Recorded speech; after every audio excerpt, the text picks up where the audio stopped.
কলকাতার মর্মান্তিক ঘটনাতে আসল দোষী কারা, উঠে আসছে নয়া এক তথ্য। সিসিটিভি ফুটেজ ঘুরিয়ে দিল সম্পূর্ণ কেস। সিসিটিভি ফুটেজে একটা নয়, অর্থাৎ শুধু সঞ্জয় রায় নয়, 4টে আলাদা আলাদা চেহারাকে খুঁজে পাওয়া গেছে। প্রথম যে ছেলেটিকে দেখা গেছে সেটা ফার্স্ট ইয়ারের পোস্ট গ্র্যাজুয়েট ট্রেনি ডক্টর। দ্বিতীয় সুমিত্র, ফার্স্ট ইয়ারের পিজি ট্রেনি ডক্টর। 3 নম্বর শুভদীপ, ইন্টার্ন চেস্ট মেডিসিন ডিপার্টমেন্টের।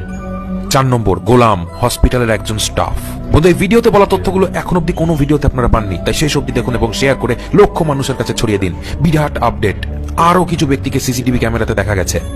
8 এবং 9 আগস্টের রাত্রিবেলায় যে ঘটনাটি ঘটেছে সে সব কিছুর এভিডেন্স সিবিআই জোগাড় করে ফেলেছে।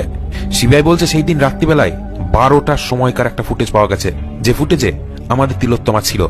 তার সঙ্গে ছিল 2টো ট্রেনি ডক্টর, একটার নাম সুমিত্র এবং তার সঙ্গে আরেকজন বন্ধু ছিল, দুটোই ছিল জুনিয়র। এই 3 জন শিফট শেষ করার পরে ডিনার করতে বসে। ডিনার যখনই করলো, ঠিক 12টার সময় ডিনার করলো। তারপরে এই গ্রুপ ডিসাইড করলো যে একটু রিল্যাক্স হয়ে নি। ঠিক 12টার সময় যায় তারা সেমিনার হলে। অলিম্পিকের নীরাজ চোপড়ার যে থ্রো প্রতিযোগিতা হয়েছিল সেটা তারা দেখবে, সেটাই তারা তখন ঠিক করে। টানা 36 ঘন্টা লং শিফটের পরে রিল্যাক্স করার জন্য তারা এই শোটিকেই বেছে নেয়।